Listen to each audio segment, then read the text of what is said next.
Muntagingire Honorable Abraham Luzzi ye Luzzi ebigambo byayogera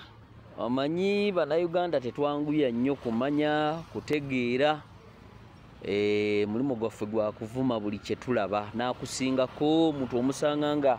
ali eyo mu nzigotta naye nga naye avuma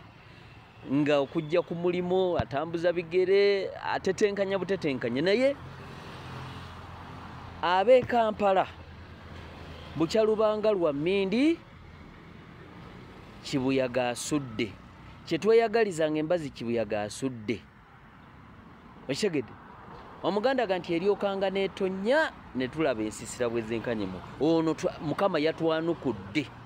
esaala ze tukabidde ebbanga ebigambo byayogera byabagezi abategeevu abamanyi ate nga balabira wala bategerera wala nnyo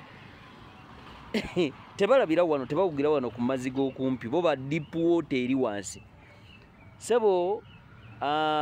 Honorable Abraham Luzzi linnya limbuzabuza Luzzi webale kujja era tusaba Allah kutukuumire weewaawo waliwo ab'endali ng'omuntu abeera bw'ate ng'ebigambo byoyogera babiraba ku sayidi bweti tebabitegeera naye ffe woogenda okugwa wetugenda okugwa woogenda okusimba wetugenda okusimba woogenda okutambulira wetugenda okutambulira kiwedde Mukama weebale kutuleetera mubaka ow'ensonga weebale kutuleetera omuntu alabire wala weebale kutuleetera omuntu anaanunula abantu Mukama akutukuumire.